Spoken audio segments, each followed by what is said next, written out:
talking about how they be running shit. Truth is they just on some gunner shit. Talking that woulda, I coulda, I'm gonna shit. Half of you rappers ain't bad and you know this shit. Ayy, took a little while but we noticed it. Fuck the risk, we got land taxes, we own the shit. Fuck the 360, we know about ownership. Room in the game so we took it and furnished it. Like every other week, 10 million views, 50 million views, whatever. I'm like, hey bro, like I've got this idea. Like me and my mate, we're gonna cut each other's hair. And he's like, bro, what the fuck are you doing? Like you've never cut hair in your life. I'm like, no, like trust me, it'll be funny.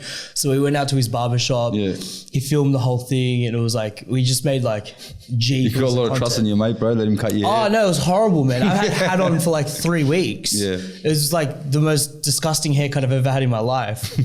Because like, you know, the thing is, girls, like they get makeup, they get nails, they get hair, they get, like, get nice clothes, the whole lot. Like we got like our hair and our beards. That's it. That's all we get. This is my makeup. Without this, I look totally different. So this has got to stay. This can't go nowhere. 10 years younger? Bro, 10 years younger, my jawline goes back 3 inches some reason. I don't know why, you know? You know what I mean? Oh, that's hilarious. But it's like that, isn't it? So anyways, we did this content and what we're doing is like we're building up a series of challenges of people that we've had on the show before.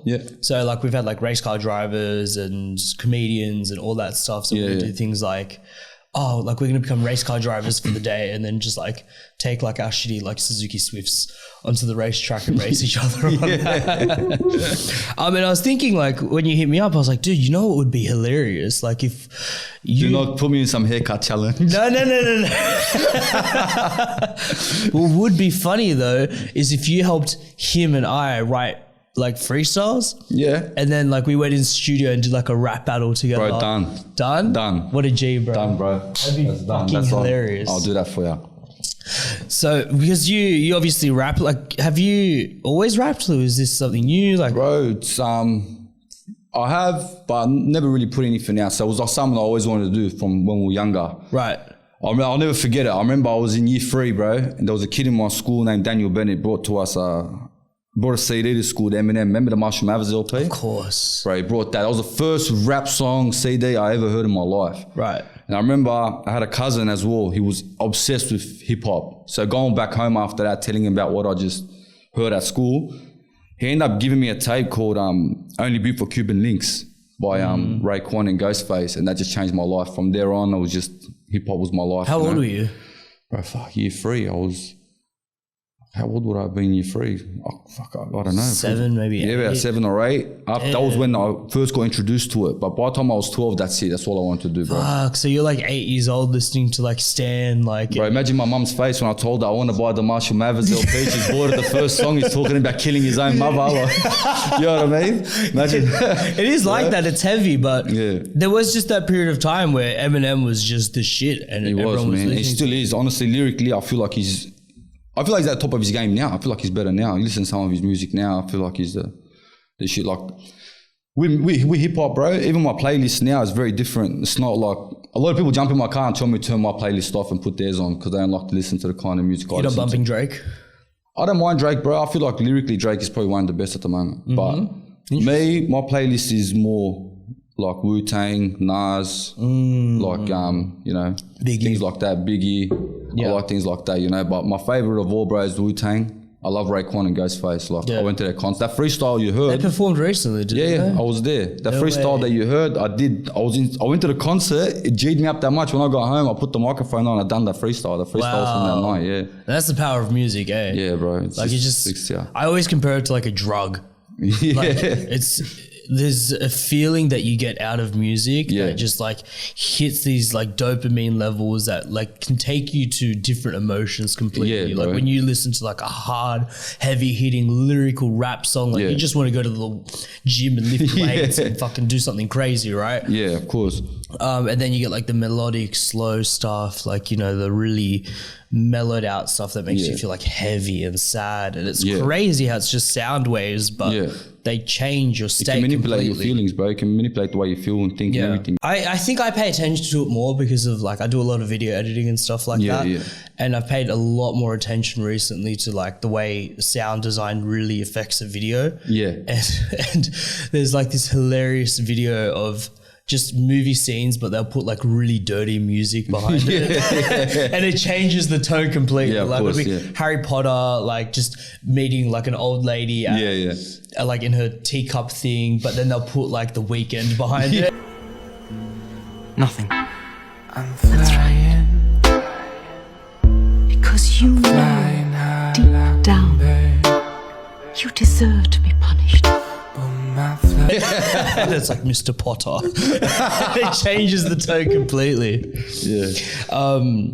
So you like Wu-Tang was the biggest like musical influence on you growing up, you think? Yeah, I feel like that cassette. You know what the thing is? I didn't realize till recently, because like recently, like about a year ago, I was going through Spotify and I come across a song and I was playing it, and that brought back the memory of that cassette, like that purple tape. And then I just remember that's when all the memories started coming back to me.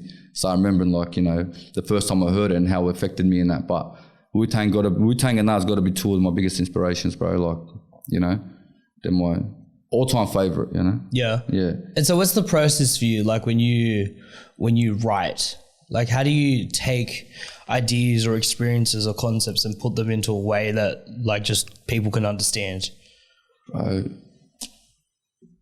Look, if I was an actor, I'd be what do they call them? I gotta be feeling what I'm writing. I can't just make something up, you know what I mean? Right. So it depends. Like method acting. Method acting, yeah. So like if I'm in the studio on that day, I'll write whatever I'm feeling on that day. So like, how can I say? Like, I don't really have a process. It just comes to me depending on what I'm feeling on that day. You know what I mean? So like my music's very bipolar. Like, you know, one day I'll be in my feelings, I'll write something, and then the next day it'll be something else, you know. It's just, I don't really have a process. It just comes to me. I can't explain it. Like that freestyle. Like when I freestyle, sometimes I write better when I freestyle. You know what I mean? Just on the spot. I don't really have a process to write. The more I plan it, like the more I sit there and tell myself, all right, I got to write this, or write that, the less I get done, you know? Yeah. Yeah. I mean, Jay-Z talked about that a lot. Like he wouldn't write anything down. Oh, yeah? Like no lyrics, nothing. Yeah. Like he would just go in there and spit. Well, that's what I usually do sometimes. Most of the time, that's what I usually do. So I'll sit there, I'll listen to it, and then, like, how can I say, I'll sit there and it's like, I'll start humming a melody first, right? So if I got a beat, I'll start humming a melody in my head, and then I'll start replacing the melody with words, and then I'll go in, then I'll spit one bar, and then I'll stop, and then I'll go back and spit whatever else, and then come back and keep going back and forth like that without having to really write anything down. I work better that way. If I'm sitting there writing something down, trying to think, I overthink it. It doesn't come natural to me. Are there things that you do like beforehand to get you in like more of a state ready to go to flow? Like for me, right, when I come into the podcast studio, I always like to make sure I've got like a hard workout in and an ice bath. Yeah. Like those two things for me just get like the hormones in my brain just primed, ready to like think and talk and like be present with people. That's like a really important part. Yeah. And I noticed like if I don't do those things, it really affects me. So when you're exploring like these musical ventures, are you like, how do you get ready for studio time? I usually put my headphones in and walk, man. That's the honest truth, yeah. So like ask my family, I'll just randomly get up with my headphones in and just go for a walk. I'll disappear for like an hour or two. Really? I look like an insane person on the streets. I'll just start mumbling to myself while I'm walking, because the headphones I use, they cut out all the noise, so you don't realize how loud you're actually speaking. So I'm just talking to myself while I'm walking. It's just, that's usually my process, man. It just kind of clears my head, gets me ready to go, you know, and then that's pretty much it, man. And so when you do like get on the mic, like are you there? Are you present? Like are you aware of what you're spitting, or is it kind of like you're blacking out? Like, because I'm very curious. I've never. I understand what you're saying. Because when I first go in, I usually ask them to just play the beat. Let me just go in the booth. Like let me just go there, and I'll just start just get the hang of it. It takes me about a couple of minutes. I'll just sit there, just start trying different ways and trying to get myself ready and things like that. Then out of nowhere, it just comes to me. I'll just start spin. So basically I can't explain it. It's just weird, you know? Yeah. But I feel like the less preparation I put into it, the easier it just comes to me. That's really interesting, man. Yeah. That's really interesting, because a lot of creative people tend to do that. Like you're getting framed into that, like very structured, like this is bar one, this is bar two, this is bar three. Because rapping is very mathematical. Yeah. Like it is a very, like there's a 16 beat count, and you've got like 4 verses per 16 beats, and you have to like hit it in a certain way. And there's a real strategy to it. And I think, you know, characters like Eminem mastered that art and almost treated it like a math game. Yeah. You know, J. Cole lyrically is very talented in that sense. Hands down, got to be one of the greatest. Is that J. Cole, man? Dreamville, J. Cole, you know, JID, bruh. Yeah. Like, he's on a whole nother level. You can't even speak about him, you know. I'm like diehard J. Cole fan. Like I've got him on vinyl. I love him, and man. stuff. Yeah, he's the best. He's just the way like the energy he brings to a song, the way he speaks, and the way he just puts the words together. Like it's just like I don't really see any other artists doing that. You know what I mean? Like I feel like he's like the only one that can do that. And I don't know, man. I don't know. I don't feel like there's anyone that can match his energy. Right now. Dude, when that like first things first, like that. Rest in peace, Uncle Phil, bro. You know, that hits there, you know. Dude, that just hits like it just like shins like electricity up my spine, and I'm like there bar for bar with him. And 100%. you know, and I think one of the great things about him is that like you can really see his character evolution throughout his entire career. Like when he was that young up and comer in New York trying to, you know, push his name out on the scene, and he was all blinged up and all trying to make a name for himself, and this is all about me, just feeding like that ego. And you contrast that to like where he is now and totally his character now, and it's completely different. Like there's videos that go viral online of J. Cole just waiting in line for like a hot dog or something. I've seen that. The bloke thought it was a lookalike or something, and it ended up being him. You're like, there's no way J. Cole would be here at this fair in bumfuck nowhere. I ran into J. Cole. Roll no blanket. Yeah, of course. Waiting for a corn dog. Well, that's like it's his cadence that you love. That's his presence. You know, it's just the fact he's so humble about it. You know what I mean? Like I seen somewhere they were saying that he don't even got a car. He just rides around on a push bike or something. Like he's that humble about it. It's about the art, and I feel like that's what it should be about anyway. I mean, it should just be about the art. You know, everything else that comes with it comes with it. If it comes, it comes. You know, but. Should just be about the art. Your brain like is wired in a very specific way, right? That allows you to explore like these creative pursuits and this music and this art that you're developing. And like clearly you've got a vision of what you want to do, right? Yeah. And I find that for most creatives, when they do get like buckled down into the system, into the matrix, into the game of life, they struggle with that a lot. Yeah. It's a very tricky thing because when you're, you know, in math class learning Pythagoras, you're really thinking about like, damn, like I just came up with a new bar. Let me write that down real quick. Did you find that with yourself in school?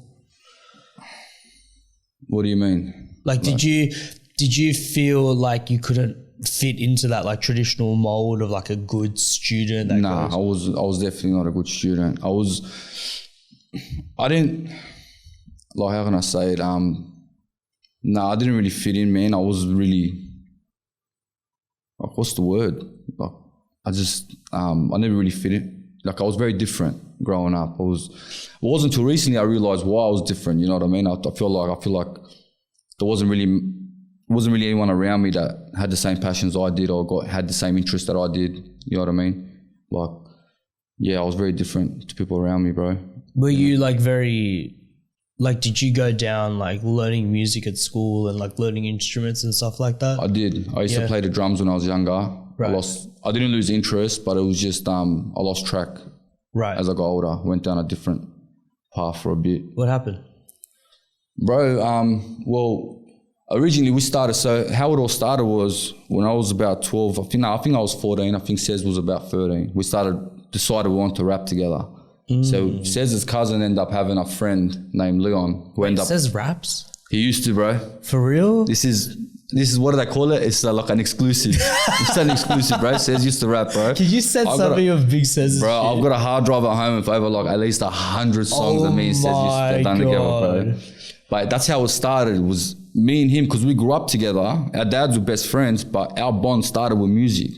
So his cousin went to school with a guy that was end up in university studying sound engineering or producing or something. He ended up going on to produce for Just Malboy, this bloke. Oh, wow. Yeah, he's in the UK right now. But she ended up introducing us to him. So how it all started was he was charging us $100 to go in and record a song. Not hourly rate, nothing, just $100 flat for each song. Doesn't matter how long it takes us. Us being stupid and young, thinking we can't put any music out unless we got an album, so we calculated it, 13 tracks, that's 1,300. 1,300 for two kids that are 13 years old. Yeah. A lot of money, bro. It's a lot of trips to the bin and back. Yeah, bro. So then we decided the best thing to do was maybe go there for another 2 or 3 sessions, watch what he does, watch the programs he uses, go buy a mic, do it ourselves.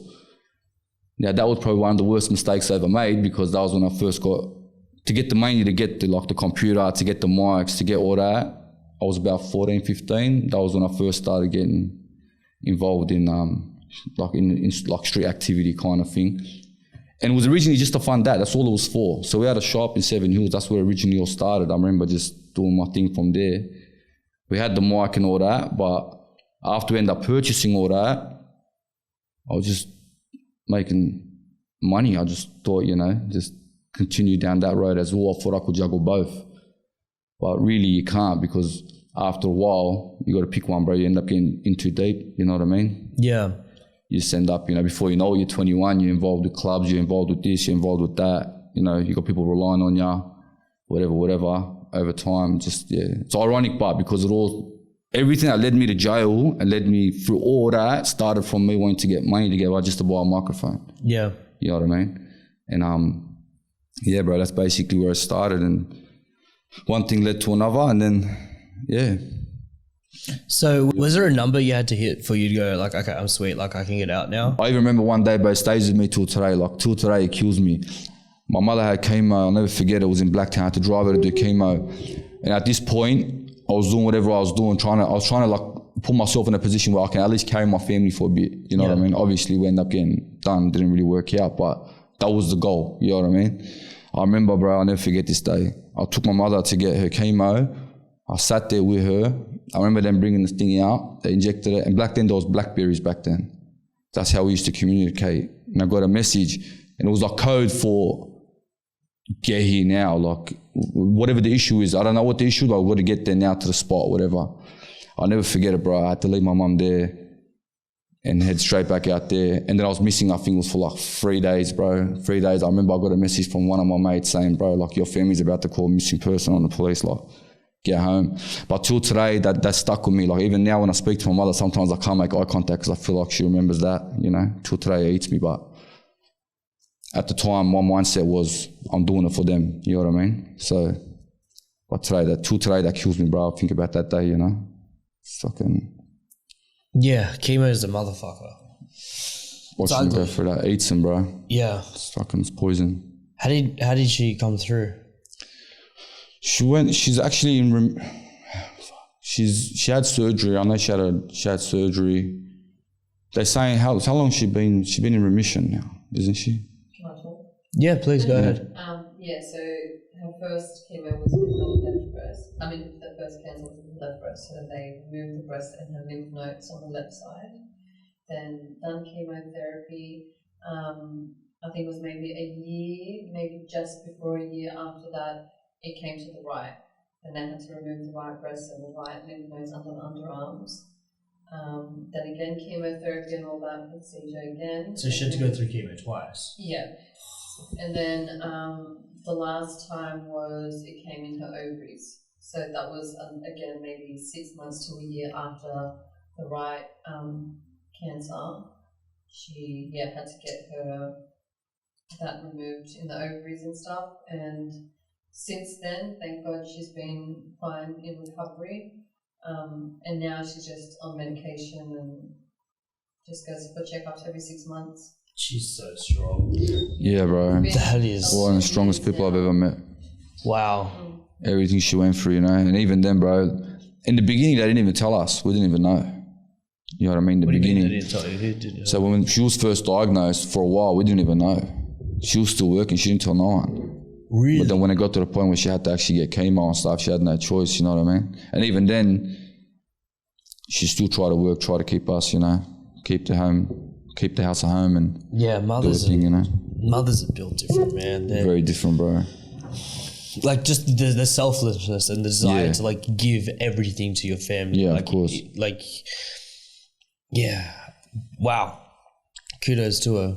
Yes. I'm so glad that Love she's my like mother. recovered and she's well. And alhamdulillah. that you're, back in the picture now and that you can be there with her. Because I think that for every mum is like the most rewarding, the most fulfilling thing. Yeah, like seeing that your family's united and like you guys came together, obviously. Yeah. So that's everything. Yeah.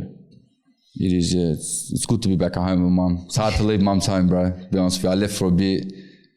Were you worried about that when you went in? I was.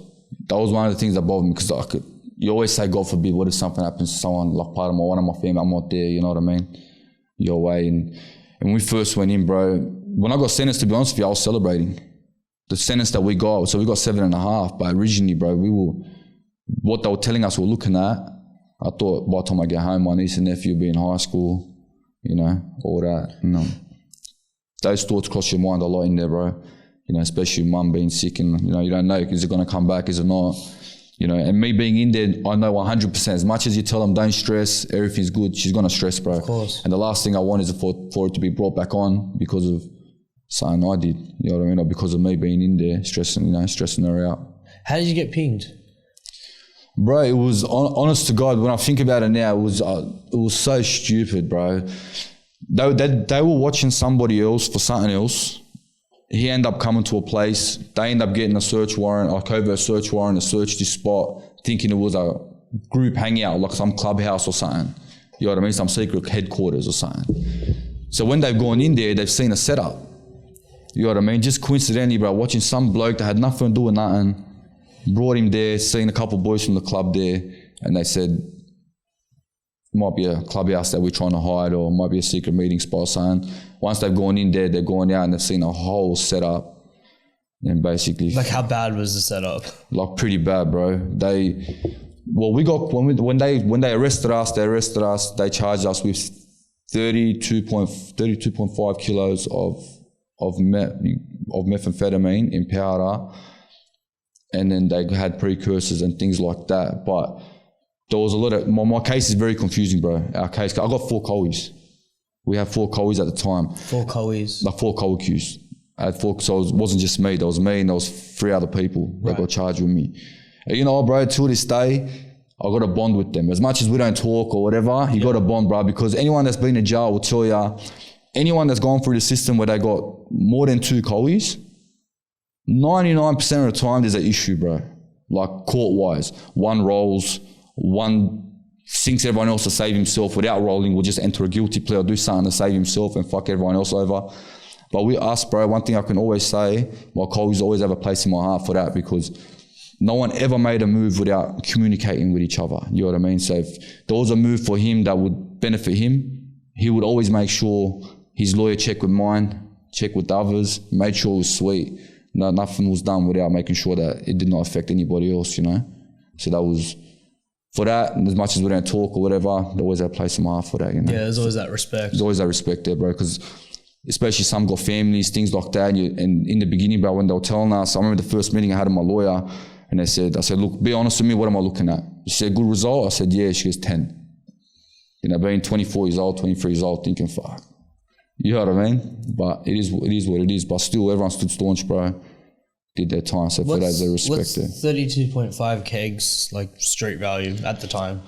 Bro, they done an article, I'll send it to you. They done an article that said it was a $1 billion bust. They ended up putting, like, bro, it was fucking, no way. Bro, I promise you, I'll send it to you. You got to see it. They put our names, everything in there, $1 billion bust. I even had people, bro, I had to listen to this. I had to miss it. Let me shake your head, sir. $1 billion bust. That's what they were saying, bro. So they bro. $1 billion? Yeah, and mind you, so we ended up getting bail. So what happened was, at the time, they were changing the bail laws, so they'll try and free up the jails. So we end up getting charged in a time we're blessed where they gave us bail. We're lucky we got out, whatever, I was on house arrest. When I got out, I had a missus at the time. The first thing she said to me when I came home, what, he's making $1 billion, you can't even fucking get... Yeah, I'm thinking, bro, are you insane? $1 billion? You know what I mean? Rockefeller. I'm driving a fucking Toyota Camry while you're making $1 billion. What the fuck? What are you on about, bro? And even then, I thought to myself, even if you calculate that in points. So let's say they went off street value at points. You don't even reach that margin. I did the calculations. Yeah. I thought, where did they get this from? But then I realized what they done was they put our bust with another person's bust and another person's bust. They put the whole street value together. Right, they treated it like a syndicate. Yeah. Almost. And then they used our case as a reason to not give any other offenders bail or whatever. You know what I mean? I'll send it to you, read it. They just, like, it was insane, bro. Like, everyone was looking at you weird, like, oh, you're crying broke this whole time. You know? So, mate, I wish I had that. I wish I had half of that. Fuck it, give me a meal, I'm done. You know what I mean? But it's insane, man. But Wow. that's one thing I learned through court too, bro. In jail, I learned there's always two sides to every story, bro. And through going through court and things like that too, one thing, I got a lot of faith in the justice. I've always pled guilty to all my charges. So I've been charged with 3 offences throughout my whole life. Every single one I pled guilty to, except for the one I'm on bail for now. So I pled guilty to all of them. I always believe like, if it's not going to affect someone that's with me, we're like my co-eds, like I said, we have 4 co-eds. If me pleading guilty is going to affect them, I wouldn't have pled guilty. But we all agreed to plead guilty, so we done it. And after that, I got charged again for something else when I come home. I pled guilty to that too. But the one thing I hate, I admit if I done something wrong, and a lot of people in the system admit to their wrongs, bro. But the worst thing, bro, is the prosecution, the stories that they paint, that they don't need to paint. They don't need to do that. You know what I mean? Like, they don't need to see, like, if we've admitted to what we've done, we admitted to our part, we told you, look, this is what we've done, this is why I did it. They take that story and they try to create this Hollywood movie. They try to make it look 10 times worse than what it is, but they're doing it deliberately. They're not doing it because they believe that we're this big Hollywood fucking gangsters or whatever. They know we're not. They know who we are. They know that we're shit kickers. They know we are part of whatever we are. But they just go out of their way to paint this picture and like, it's like a game to them. You know what I mean? Why? It's because like we live in the time now more than ever, where it's all about clicks, it's all about attention, it's all about that's what I mean. It's like game to bad. I'm not even gonna lie, bro. The title of this video is "I interviewed a $1 billion drug dealer." I mean, that's just brilliant, right? Watch everyone come out of the woodworks again. You know, hey. What's going on? You're crying, bro. No, but bro, it's insane, man. They take the worst possible case scenario. Yeah. They expand it by 10 to get as much attention as possible. Yeah. Because now it's, especially now on the internet, you're competing with not only, you know, other like, you know, the New York Times and the Wall Street Journal and the Daily Telegraph and Daily News and all of that, but you're competing with like some of the best content creators in the world, which are commanding all the attention. When you've got some 16-year-old in his backyard getting 10 million views a video, and you've spent months writing an article that gets 10,000, you're gonna go, okay, like what's he doing that's working? And so everyone's just copied that like influencer entertainer model to make the story as grand as possible. And it's so gross because in journalism, and particularly with journalism, like there has to be that level of respect for the truth and getting down to the bottom of things. And I think that's one of the biggest problems in our society right now, is that people insist on making these clickbait titles that are going to command all this attention. But most people are just headline readers anyways. Most people just catch the headline, they might read like a paragraph or two down, and that's like considered in-depth research nowadays. And if it doesn't fit in my 60-second TikTok, then I don't care about it. So, you know, it makes sense that they would do something like that. I understand the journalists. I understand that. That's their job. I get it. But a prosecutor in a justice system, the whole point of being there is in search of justice. It's truth. You know what I mean? Like, I'll give you an example, bro. I don't want to say any names, but I got a good friend of mine. He's in jail. He's doing a lot. He's doing about 30. I think he got 30 years. I'm pretty sure, right? I'll give you an example. Let's say I'm involved in criminal activity. Anyone watching this is involved in any sort of crime, involved in any sort of street activity. They'll agree. Let's just say I had a fight with somebody here. He beat me up publicly. Beat me up in the street. I started the drama, by the way. I started the argument with this bloke. We got into a scuffle. What'd you do? He got the better of me. I don't know. You hit on his missus? I hit on his missus. I did something. I tried to put her. I thought he was an idiot. I thought he was a gronk or something. I tried to put her on him. But he got over me, right? He beat me in the street. Everyone's talking about it. The whole world's talking about it. Now, I've come home. I've already planned a pre-attack. I know what I'm going to do. So I spoke to him. I know to stay off the phones, right? I get a phone call from some idiot, all right, who's prone to talk on telephones. Calls me and says, bro, 1, 2, and 3, I heard this, that happened. You know what I mean? What do you want to do? Tell me what you want done. Do you want me to go jump? Do you want me to get this cunt? Do you want me to knock this bloke? There's people that talk like that, bro. Dumb cunt, idiots, you know what I mean? So me being a crim, he's talking to me like that on the phone. My initial reaction is going to be, fuck, nah, bro, it's all good. Like, it's all good, bro. It is what it is. I don't want nothing to happen to him. Please make sure nothing happens to him. Leave it, everything's sweet, yeah? But that's common sense. Listen to that. I know I'm throwing off. Like, brother, I'm telling him in my lingo, shut the fuck up, stop talking on phones. We'll sort it out. Like, stop talking shit, right? But the prosecutor takes that and uses it in a case against a friend of mine in a way to make it look like this bloke didn't want any problem with you. Knowing damn well that person was the instigator, You know what I mean? And that this bloke was defending himself. You know what I mean? And it got used against him. That ended up extending to like a murder. Ended up going on. The drama just went on. The bloke, someone ended up dying. But what I'm trying to say is, like, long story short, had it been the other way around, so had it been him kill my mate, they would have used that same phone call against him, saying that we know you were throwing off. We know at this point that's code, that's street code for telling this bloke, shut up, stop talking on the phone. Do you get what I'm saying to you? Yeah. So they use the same phone call in two different ways to suit their agenda. You get what I mean? Which that shouldn't be the case, bro, because you're playing with people's lives. Yeah, do you get what I'm saying? So like, had the victim not been the victim, the same phone call would have been used against him, saying that you committed the murder, this is proof that you did it, but instead it was used, like, do you get what I mean? Yeah. It's hard to explain, but this is what they do. How much access to, like, good legal advice did you have? Oh, we had the best. Yeah. Yeah, we had the best legal advice. We had Brett Walker, Ian Lloyd, we had Steve Czar was representing, we had Steven Czar, Brett Walker, Ian Lloyd, Bar Vasic, Jared Mitchell, shout out to Jared Mitchell. Who was the other one we had? There was one more, Avni Jamal. So when this happens, like, you get busted, right? And, you know, you get taken away in cuffs. Does the government just straight away, like, seize all your assets, like no cash? I had nothing for them to seize. That was what shocked me about the article. Right. Like I told you, I'd relax, bro. You're a fucking billionaire. Yeah. You're just keeping it low key. Oh, fuck. What do you mean, bro? But what's his name? So wait, how do you go about that then? Like, how do you go, okay, I've got nothing to seize, but, you know, all my, you know, all the money that was involved in this business is now evaporated. Yeah. Like, how do you go from there to something you've got almost like a roster pick of lawyers to get through? Like, that's crazy. Is that just, I mean, we can cut this out if I'm going to. Pro bono. Okay. They work pro bono. Mates rates. Mates rates. Yeah. Nah, you know. We can cut out their I can only speak for myself, man. Yeah. For me, my family, you know, loans from here and there, bro, borrowing money and stuff like that, covered my legals, my lawyer. That's why I said shout out to Jared Mitchell, because he helped me out a lot, you know. Yeah. With the price and all that, so helped me out a lot. Right. So they work their magic, and actually, I want to go to the court. So, like, your first day in court, you're there, you're looking at this judge, you're hearing, like, the prosecution and all that going on. Like, are you shitting bricks at this point? Are you scared? Nah, we knew we were going to do time. Right. So, and we knew that there was no way out of it for us. You know what I mean? So, when we were on bail, by the time we made bail and we were out, I had already accepted it. You know what I mean? So, like, there's only one way out in that situation, bro, and that's to cooperate. And seeing we weren't willing to do that, it was just, like, all we could just hope for was the best, bro. There was no point in stressing. So all I was doing at that time, the first time I went to court, I was on bail. So I was just trying to enjoy my time, like, just trying to just make the best of what I had at that moment. And that was it. And once you get to jail anyway, after about 3 months, you adapt, bro.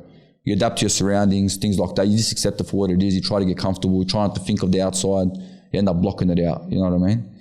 But the only time I did get worried in court, bro, was when we went for a factual hearing, and then the prosecutor got up and started talking all this bullshit, bro. Brought up some photo of me with some person that they said was like the ringleader of this big whatever. And then I'm thinking, I've never hung out with this bloke. Where did they get this photo from? And then I realized it was a time where I wasn't next to this person. I was buying ice cream. They were standing at the beach.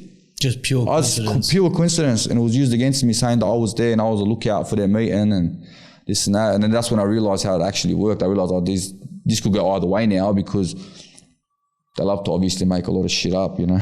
Yeah. So you don't know which way it's going to go. That was the only time I ever got worried in court, was my factual hearing. And, like, did that get dismissed? Like, did you? It was basically told that has absolutely nothing to do with this. Right. So that's what they said. Because they tried to paint a picture. We had actually a good judgment on our sentencing, because on our factual hearing and that, because the judge was, everything they were bringing up was basically club related. So everything that they bring up was, they're part of this club, or they're linked to this and they're linked to that. And the judge was, okay, what does that have to do with this? Like, get to the matter at hand. Like, are you getting to a point? Or nah, we're just, like, the whole thing was just based on, this is what they are.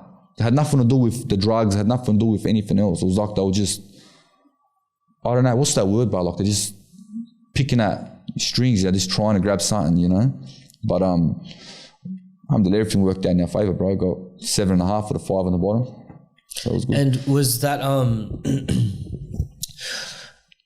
so you get sentenced, everything's done. you get taken off. Where'd you get taken to? So on remand, I moved around a fair bit, bro. But because we had certain particular intel, there were certain jails that they wouldn't allow us in. So I did the first. Is that just because of the club thing? Yeah, so they link, like, that's anyone. It's not even just members, like any associate. So if you're out here, you get pulled over with someone who's an associate of a member, that'll go on your record when you go. And the thing is, when we went in, we told them we weren't a part of anything. So they ask you, they actually do a thing called IFP, interview for placement. So when I first went in, they interviewed me and they said, are you a part of any OMCG, any gang, anything? And we said no. It is still in the paperwork where I denied it. So we said, no, I'm not a part of any club, I'm not a part of anything. Because my idea back then was most of the Sydney jails, I can't go to the second they put an association on me. So I didn't want it on me. I didn't care which jail I went to. I got no issues with anyone. So, but still, they go off what they read in the papers and your fact sheet and stuff like that. So I don't know, they end up putting it on me. I did the first 3 months in Silverwater, then I got tipped to Lithgow. I was at Lithgow for about a year straight. And then I went from Lithgow, I went to Goulburn. Well, yeah, from Lithgow, I went to court, just back to Silverwater, because every time you go to court, they send you back to Sydney. And then once you get to Silverwater, only God knows where you're going to go. On remand, they just send you wherever. It's just random bed placement. I ended up in Goulburn. I was there for about 6 months. From there, they sent me back to Lithgow. And then basically, bro, I did most of my time at Lithgow. What level of security were you at? I was A2, maximum security. I did all my jail maximum security. I did 4 weeks as a C1, and I got tipped, and that made the paper in Bathurst as well. They said that they found over 40 packets of cigarettes. They can tip you on an allegation. The way CSI works, it don't work on law facts. They can tip you on an allegation. So they can just turn around and be like, oh, I think this has got to do with you. So if a guy doesn't like you. Yeah, that's it. It's done, you know. And Bathurst is notorious for that. Right. Bathurst is notorious for, like, they have the head of intel, this officer there, Mr. State Eater, fucking dick. Anyway, this cunt. Anyway, just one of the worst people to him on email, actually. No. Yeah, I swear to God. Oh, don't talk, bro. Anxiety I didn't like him either. Bro, what he done one day, this guy, because they found, we didn't even know this thing got found. They found outside of the C class section, they found about 40 packets of cigarettes. And at the time, my sister's husband come to visit me with one of his friends and my ex-wife at the time. They stopped them in front of the jail. They were there for about 4 hours. So how long does it take you to search a car? By 4 hours, I missed my whole visit. I'm doing it? Yeah. Nah, fucking 20 minutes tops. Yeah, bro. I'm not bothered. 4 hours at the front just searching, and not just searching and being rude. Like the way they were apparently talking to my ex-wife was just, like, it was just terrible, bro. So I couldn't really wait to get the fuck out. I couldn't wait to get out of Bathurst. And how much time did you do in Bathurst? I did 1 month in a C class, not even 1 month, 3 weeks I was in C class A, and I got tipped back to Maxo. And I was there waiting for my class A to come back for about another 2 months. So about 3 months all up, and then I went back to Lithgow. And when I was sentenced, I done 100% of my sentence stay. I had 2 years left. I done at Lithgow straight. So I was there the whole time. When you first get put in, right? So you leave court, you go to Silverwater. You're kind of like the reality is kind of setting in. Yeah. Fuck, this is the next 7 years. The worst time of your life, first 3 days in jail. What, talk me through that. Like, what's the actual process, the emotions, how you, like, because I imagine they would have separated you boys as well. Nah, see, we were lucky. I done all my jail with my colleagues. Really? Yeah, always. I was even 2 out of one of them. I got a photo, I'll give it to you. We had a photo from inside Lithgow. I can share it now. Back then I hit it, but I'll give it to you. But one of my colleagues, yeah, my colleague Dion, I got a lot of love for him, bro. He's a good brother, really good bloke, you know. But I was even 2 out with him for about a year. The whole year I was at Lithgow on remand, I was 2 out with him. We were lucky because they put the intel on all of us. There wasn't really many places they could send us. Right. So all of us ended up at Lithgow. And then there's only one remand unit in Lithgow. And is there because I'm fucking like addicted, like heavy addicted to like prison movies and documentaries. Don't be like that. No. Don't be. No, you know what they say? Be careful what you wish for. Damn it. Trust me. Don't be. Yeah. So I'm curious, like, are there like turf wars going on, or like the different clubs you can't associate with? Is like if you make eye contact with Big John over there, you're fucked. Nah. See, look, all right. So the shit you hear about jail out here is somewhat correct, somewhat not. So some bits of it, yeah, some bits of it, nah. So a lot of people, some people, the biggest mistake people make, bro, I feel like when they go in the system is they go in with the mentality from what they see in the movies, as in the biggest bloke you see, prove yourself, this, that. I feel like in the main, that's not tolerated, bro. I feel like the more humble you are, the more respect you get in there. And you see a lot of the boys that are respected in the system and that do, like, when you know, you can feel their aura, brother. When they enter a unit, you know who's got control of the unit. Just their presence is known. Yeah. And they're the most humble people you ever meet. It's not what you think, you know what I mean? And more than like 90% of the people that do get got in jail and do get jumped or do have issues in jail are the ones that do that. Exactly what I just said, going in there, bridging, trying to be the biggest man in the yard and things like that, causing commotion that doesn't need to be caused. You know, they have the most headaches. So my advice to anyone going to jail is, number one, don't go to jail. Number two, if you do, just be humble. Chill. Just chill. So you can just chill your way through it. Yeah. Bro, like, there's a lot, like, so you get a lot of people come in your wing, you can tell, bro. So someone comes in your unit, you can tell this bloke that he don't need to be there. He's not made for it. He's not made for jail. I'm not saying I was, because I wasn't either. No one's really built for it. But what I'm trying to say is, like, some people, they're not from that life. They're not, you know what I mean? He's either had a fight with his partner and come there, or drink driving or whatever, and he's not a crim. And you can tell they stand out. And usually 9 times out of 10, the unit will kind of look out for them. You know what I mean? We'll make sure that they're fine, like, make sure that they're sweet, you know, because they know, like, if they know that you're weak, and like, the worst thing you can do is pick on someone like that in jail.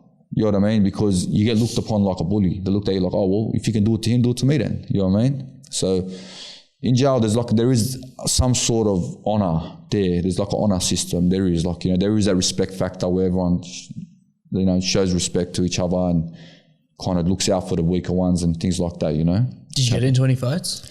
Bro, I didn't. I'm not gonna lie. I didn't get into much drama there. My last year in, did happen at Lithgow. A drama had started between two races. Because in jail, there's 3 dominant races, brother. You got the brothers, which is like the Kooris and Murrays, and you got the brothers, the Kooris and that, and then you got the Islanders and you got the Muslims. Now the Muslims don't work off race; it's religion. So it's a mixture. So Muslims, there's Koori Muslims, there's Islander Muslims, there's Muslim, like just Arab Muslims, Turkish Muslims, whatever, right? But there was a time, my last 2 years, a problem did start at Lithgow, where there was a problem between two races. We won't get into which two, but in that problem, I got hot watered in there and jumped. But I was the only Muslim in my yard. So you look, anyone that's been in jail, all right, that's watching this, I'm going to explain the story. It's unheard of what happened with me, all right? So I'm in a yard where I'm the only Muslim in my yard. I know there's 100%, there's an issue with the Muslims and whoever else. I'm the only one in my yard. I got told that morning that I got jumped, I got told basically that something's going to happen. The boys next door told me, they said, we're going to move you here. Because all our boys were there. But now if I leave and go there, you look like a fuck. It's not a good thing, but don't look good. You know, I didn't do all that jail. So the other boys looking out for you? Yeah, they're looking out for me. So they're telling me, but listen, 1, 2, and 3 is going to happen over there. You're the only one of us there. Something's going to happen. Move over here. We're going to get your bed here, come here.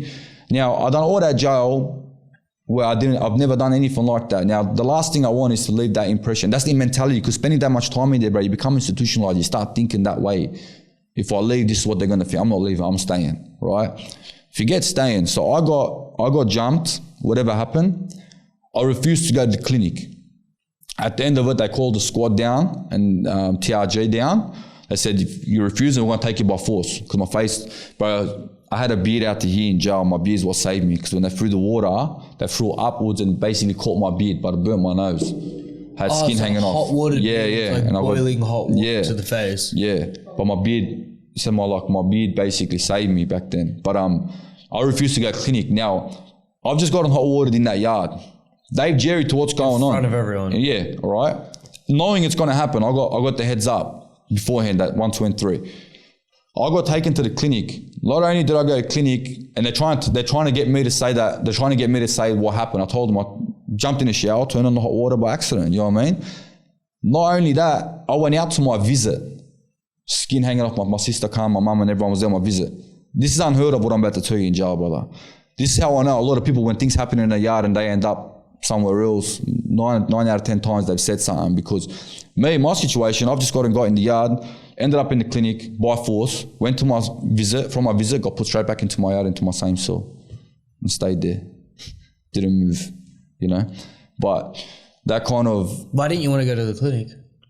I didn't want to go to the clinic because in jail, the way it works, bro, 90% of the time, if something like that happens, you don't want to, like... If I go voluntarily, it's going to look like I might say something. You get what? That's what they're going to think, right? So to me, it was, bro, you did what you have to do. It is what it is. At the end of the day, I'm 1 out here. It is what it is. And in that mentality, my thought was, I'm going to get you back. You know what I mean? That's what the mentality was. So I thought, I'm going to stay. I'm not going nowhere, bro. I'm staying here. But eventually, anyway, they ended up putting me back in the yard. Everything was sweet. I never got moved to another unit, nothing. I stayed there till everything calmed down. And I think that kind of made me all right with everyone there. After that, even when the drama kicked off with like the different races in jail, I was kind of all right with that group of people. That kind of, I think there was like a respect barrier there. That all that happened, I came back to the yard and no one ever got charged for it. Nothing ever happened, you know what I mean? Back? Huh? Did you get him back? No, because you know what he did? So now I'm going to talk about it. He's going to pop up out of nowhere, this cunt anyway, but nah. So what happened was they done a switch. So what they done was after about a week or something, they end up moving people around. They figured out shit's going on. So put all of us in one unit, put all of them in one unit.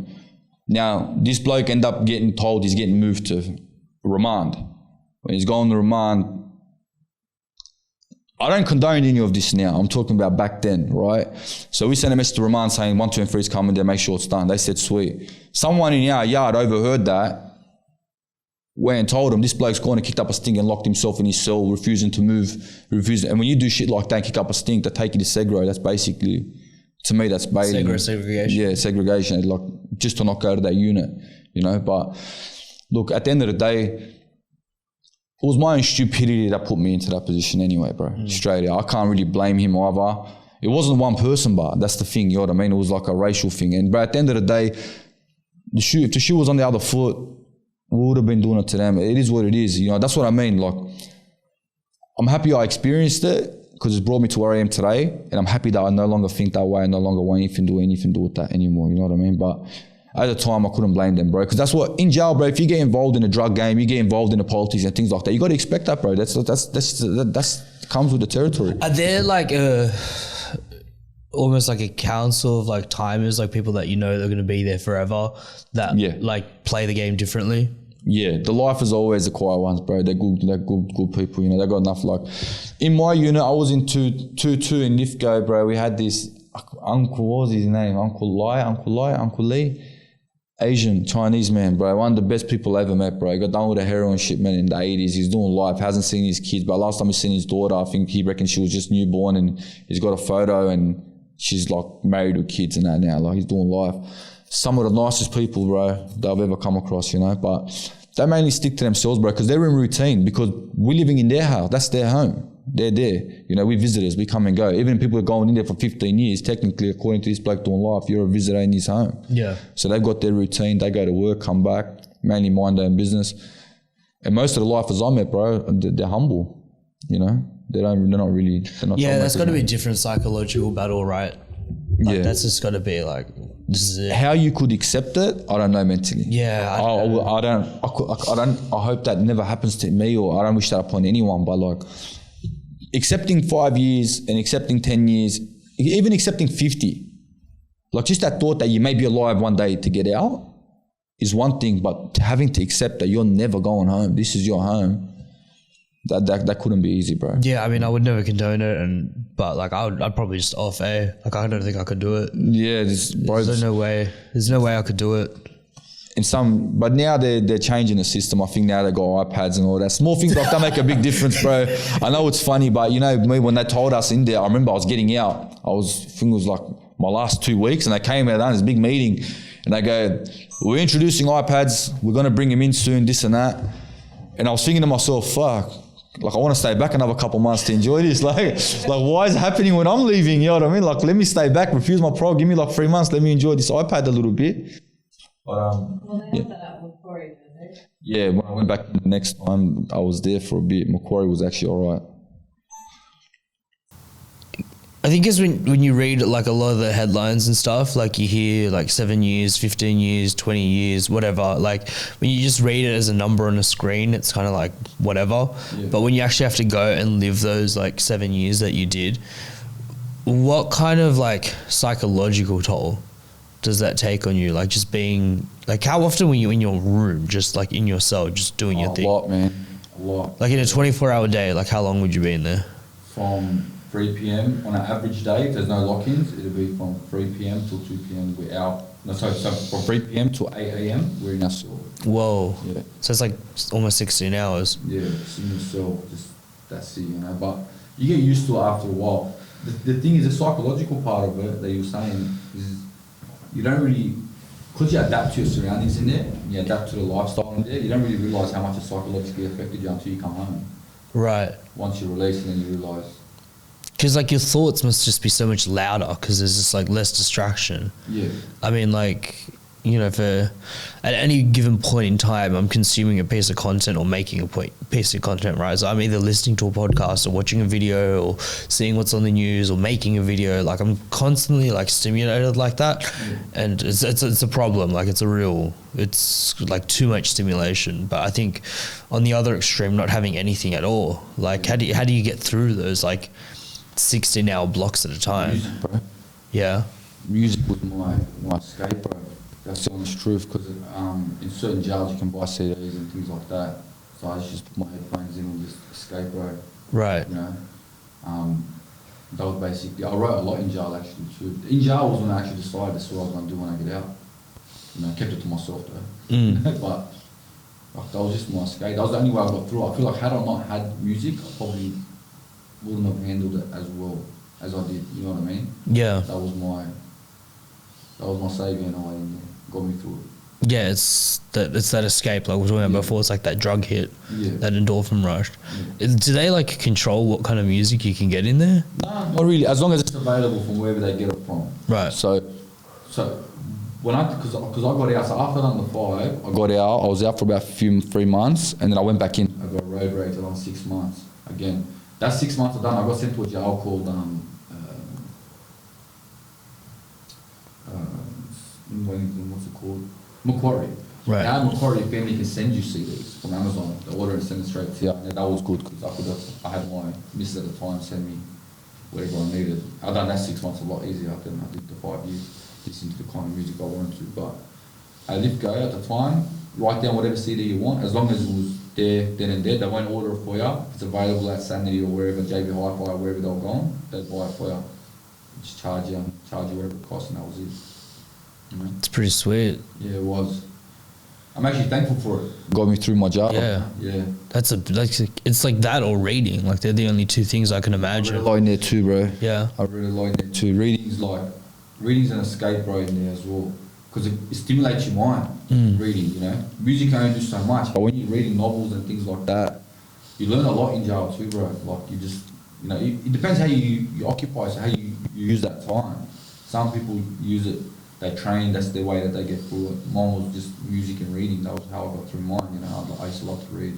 I try to like learn new things, and, you know, I used to write down words. I had this thing where I would try to like, because I used to write lyrics down there, I tried to like, up my vocabulary. So every time I'd learn a new word, I'd write it down. And I remember I still got my jail diary at home. I've got a whole fucking thing just of words. I have no idea what they mean, but these words, you know, all it sounds good, I can use them, you know. Yeah. Things like that. But yeah, man, that's how you get through in there. There's only so much TV you can watch, bro. You know, without music or books or training, can't get through. Yeah. Is there like time as well where you're kind of just like left with your thoughts? There is a lot. Every night once you turn the TV off, you take the headphones off, you're laying there trying to sleep.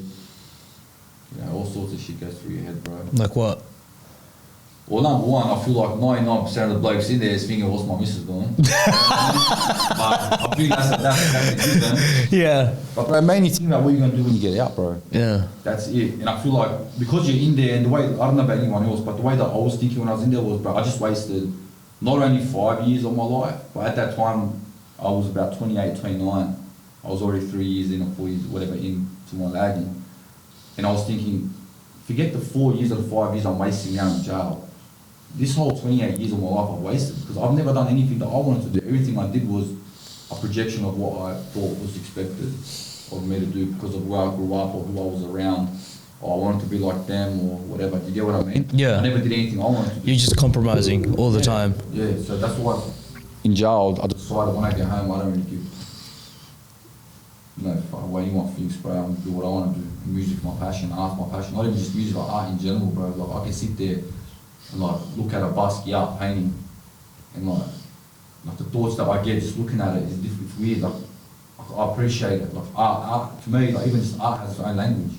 You know what I mean? Like you look at like you look at Basquiat, Warhol, Picasso, and things like that. Even if you go to Renaissance paintings, like back in the day, if you look at like all those stuff, like they're speaking to you. It's like a language, bro. Certain things mean certain things once you get to know what it means, you know. Like I appreciate things like that, and I never actually got to express myself in that way. Like my whole life, I never got a chance to express myself in that way because I thought I'd be looked at different or whatever. You know what I mean? Did you have like an outlet to, like obviously you had the lyricism and stuff to write down like, you know, ciphers and bars and songs and melodies and whatnot, but did you have like an outlet to express like the visual stuff as well? Because I mean, I used to draw a lot. Yeah. I was a drawer, but that was just something that I would do. I would draw. Like I try to just keep my mind stimulated kind of thing, you know. But look, hip hop to me is like the whole thing is it's a culture, bro. To me, I don't look at it like just music. So some songs I listen to today, modern day songs, I listen to like some artists, some music that they make, and to me, I don't feel like it's a part of the hip hop culture. Do you know what I mean? The culture isn't just about the music, bro. There's like a whole backstory to it. And I'm in love with the whole thing. There's like a dress code to it, like just the style of it. You know, like a lot of people don't like. If you ask a lot of artists, a lot of anyone, any sort of hip hop fan, you ask them about, you know, the 36 Chains, ask them about certain songs and certain moments in hip hop history, they won't know about it. You know, I feel like it's important to know these things. I feel like the culture, like I love the culture. There's an artistic side to the culture. There's artists that have influenced, like there's actual artists, like painters, like Basquiat and all that have influenced rappers that we listen to, like Jay-Z. How so? Or Jay-Z, if you listen to Jay-Z, so Jay-Z's got an album called Magna Carta and things like that, you listen to his lyrics, a lot of the stuff he's talking about, even his hair, the way he's doing his hair now, he's how can I say it? He's taken the image of Jean-Michel Basquiat. So like his inspirations come from that, from art, you know, and it's like the whole culture, like it's like how can I don't really know how to explain it. I'm not really good with my words, but it's just the fact that you can pick that and appreciate that. I think that'd go over 99% of people's heads. Yeah, and like not even like all right, so like I feel like they don't appreciate where hip hop's come from. Do you get what I'm saying? I feel like, and if you don't appreciate that, I feel like that's what makes artists like J. Cole so special, because I feel like he understands the hip hop culture. He appreciates like groups like Wu-Tang. All right, not just the fact of their music or what they put out. It's the backstory behind it. It's how they did it. It's how like I feel like the culture is not respected. I feel like there is a few artists out here, especially in Australia. I feel like if anything, the Australian artists, I feel like we've kind of respected a lot more than elsewhere. You know, they are taking that on, like Chilling It is doing very well. I feel like he's a great Instagram follower. Just his music. If you listen to his content, bro, his lyrical content, you can tell he's got an appreciation for hip hop. He likes it. You know what I mean? Like he's in love with the culture. You listen to his music, you can pick up on that. If you're a fan of hip hop, you can pick up that Chilling It. Just by listening to his music, I can probably tell you now. I could be wrong, I don't know. But if he ever says it, like his playlist will consist of similar songs to mine. You know what I mean? He'd be listening to artists like Nas. You know what I mean?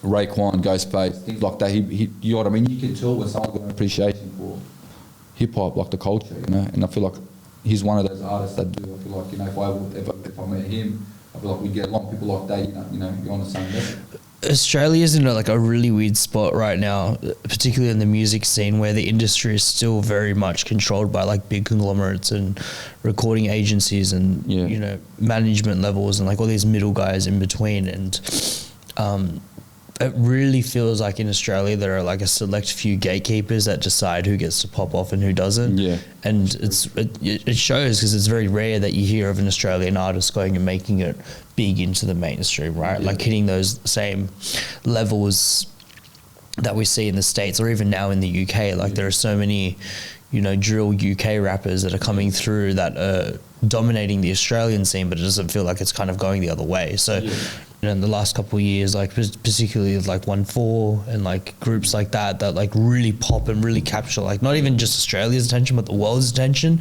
And then it's like, okay, but what are you going to do with that now? Like, how do you feed that back into the community? How do you feed that back into the culture so that everyone eats? Because that's the point. The point is to get big so that everyone can eat. Yeah, of course. Yeah.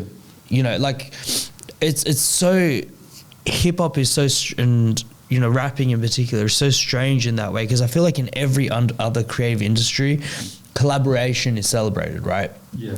Collaboration is like, it's how you grow. Like this right now is a podcast collaboration. I'm making content for me, but I'm also making content for you, and then we're both going to grow from it. And that's the same way in art. That's the same way in like so many different other avenues. But I feel like, you know, rapping it in culture, there's so much ego that's fed into the craft that it's almost like, I get what you're saying. In a way, that's good. You need a bit of ego. I feel like in hip hop, that's what I mean. It goes back to the culture from when it first started. So hip hop started on battle scenes. Yeah. So you do need that ego. You need that confidence. It's very similar to like the boxing scene or the mixed martial arts scene, right? It's like me and my crew against you and your crew. I get you, but that's what goes back to the beefing again. Look, me, all right, so I never grew up in a particular area. I'll give you an example, right? So we grew up in Reedy Hill, right? So I spent most of my childhood years there, but before then we were living with my grandparents in Doonside. I'm married, sorry, right? And then I moved to Quakers Hill, and then eventually when I got bailed in 2014, I moved to Marylands. I've been in Marylands ever since. Now, because I live in Marylands, it's like it's not expected of me to not feature with artists from certain areas, but me particular, I don't claim it. I grew up in Mount Druitt. Like I remember my Easter breaks or the Christmas break, the 6-week holidays. I used to get dropped off to Cesar's house and spend 6 weeks there. He lived in the heart of Mount Druitt, bro. We used to ride through the canals down to Bidlaw. I know all the boys from Mount Druitt. I grew up there, but I also know boys from Marylands. Now these area code beats and these hip hop beats, I feel like it's limiting artists on collaborations. People can't collaborate, so staying in the house, and that way it's not growing. Do you get what I mean? So artists from here only featuring what artists from here, and artists from here can only feature artists. You're talking about like specifically like postcode shit? Yeah. Right. You know what I mean? And I feel like it doesn't grow that way because it's staying just in one particular... How did the postcode stuff get established? Because I feel like it kind of just popped out of nowhere.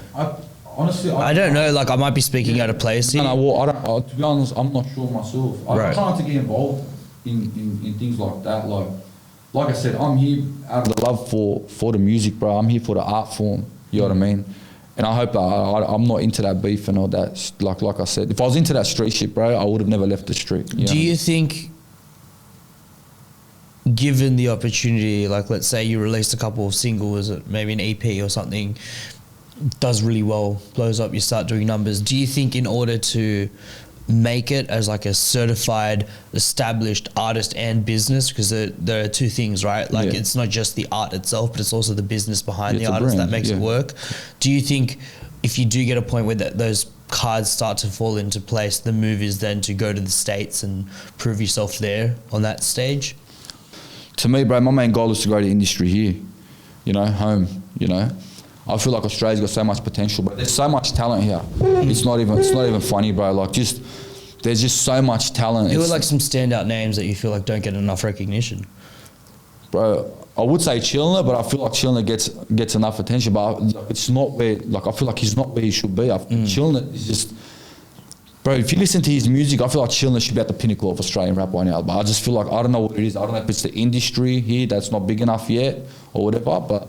I think, honestly, in my opinion, I think a lot of it has to do with just the fan bases here in Australia as well. Smaller, Yeah, I just feel like Aussies don't get behind Aussie rappers enough. The aim is to grow this here, bro. Yeah. So when you're saying that artists, they starting out now with the mentality to break in over there and take off over there, like you're not really doing anything for us here. Like, the aim should be to grow this. I just think Australia has this like weird culture of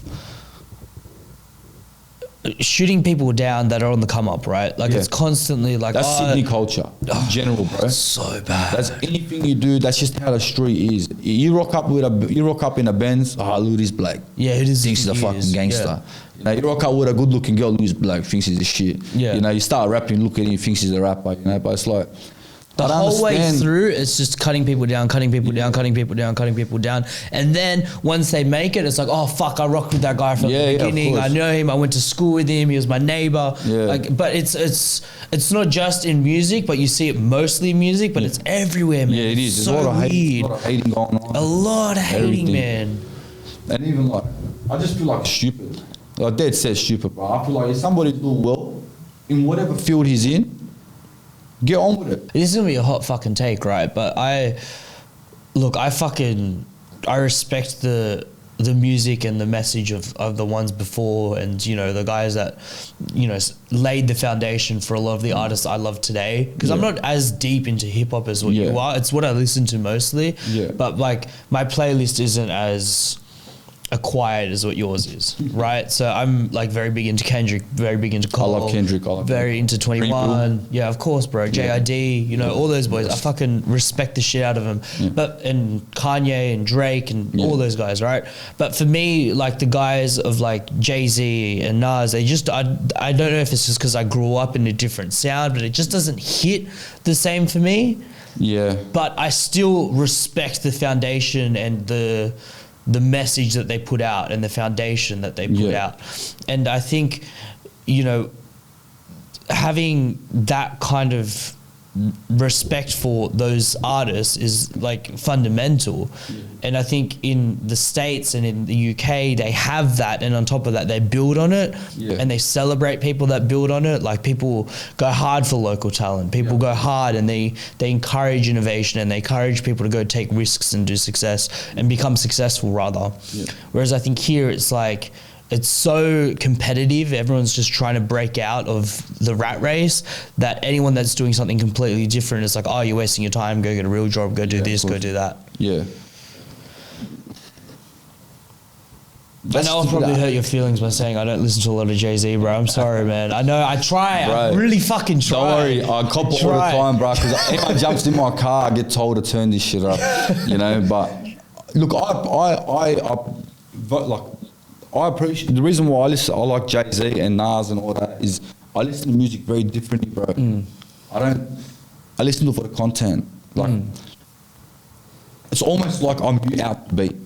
I listen to a song, you know what I mean? And I'm listening to what he's saying, more what he's saying, how he's putting his words together, you know, the triple entendres that they're saying. Like I just try, it's, when you come across an artist like Nas or Jay-Z or J. Cole and you listen to their words, and then you sit there and you actually study their lyricism, bro, their talent, you study them, you freak out. You think, how did you put this together? How did you like put that triple entendre on top of another triple entendre on top of another one? Yeah. And like, and still make it sound amazing. Like, and make it all sound like makes sense. Like I don't understand it, you know.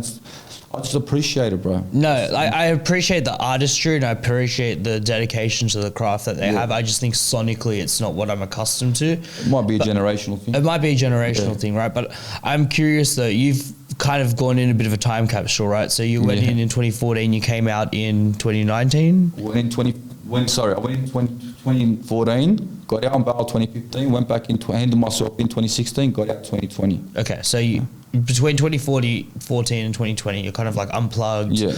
You don't really know what's going on in the scene.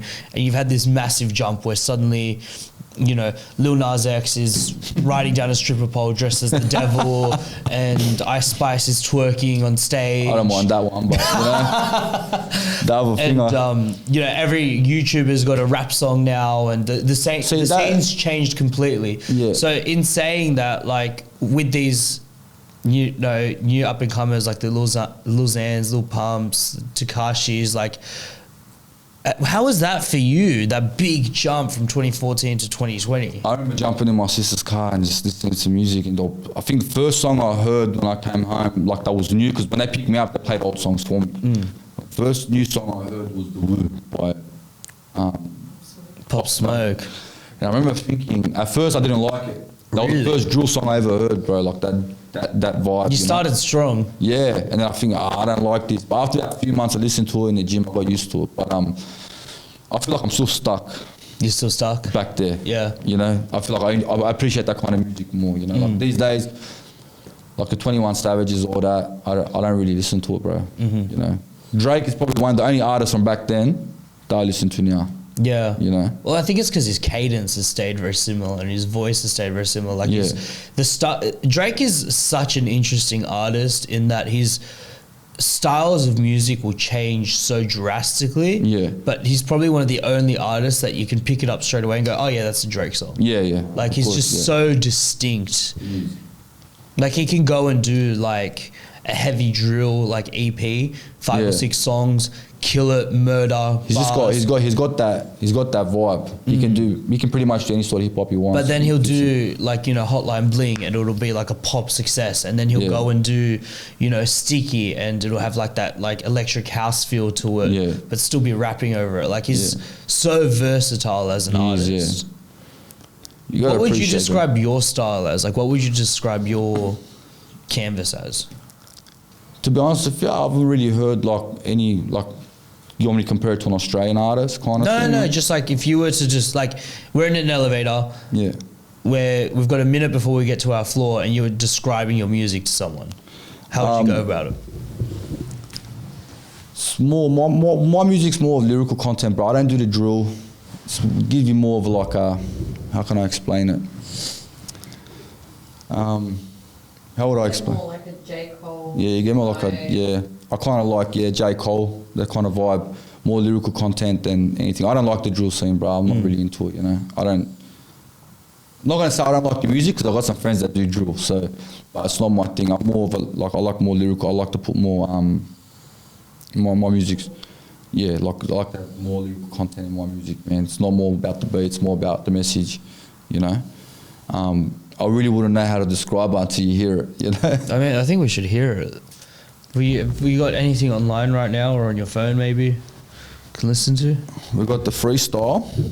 We can play that if you want. Absolutely. Yeah, we'll play it for you.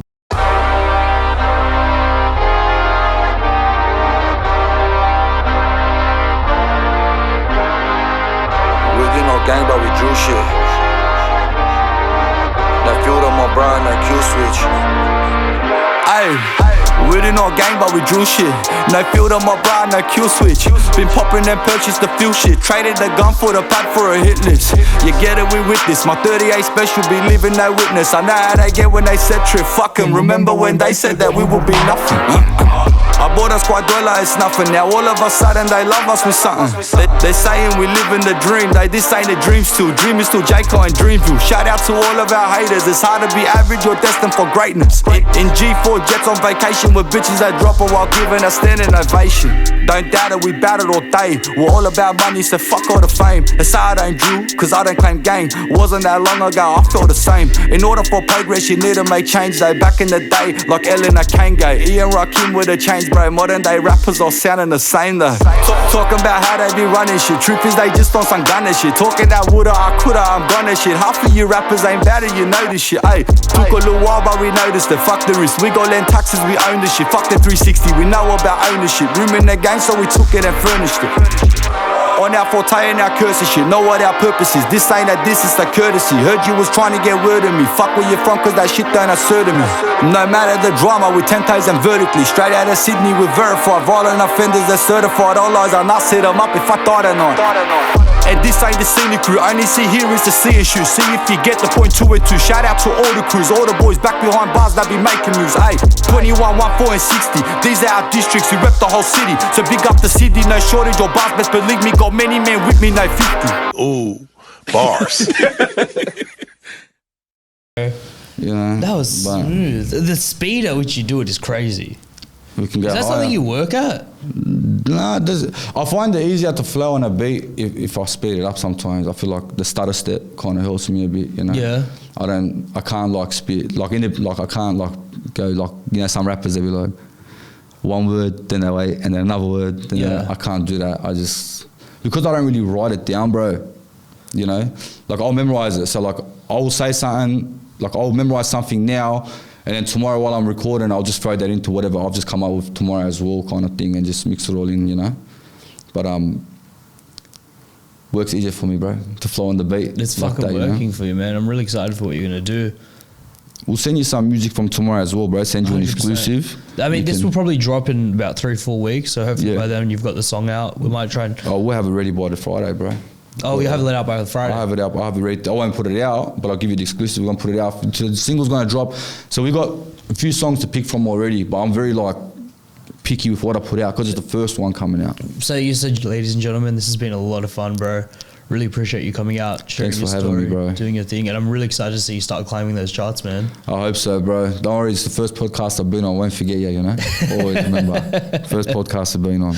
Let's fucking go. Guys, social media links will be left in the description down below. If you haven't already, smash the subscribe button. But more importantly, go check out AYBALLY on Instagram. Anywhere else? We're on TikTok and Instagram. TikTok and Instagram. SoundCloud. And Spotify, everywhere. Everywhere you can find him. AYBALLY. He's going to be one of the next up and comers. He's got a story to tell, and he's had 5 years to get this message right. So I think he's got it. It's been fun, bro. Thank you. Thanks for having me, bro.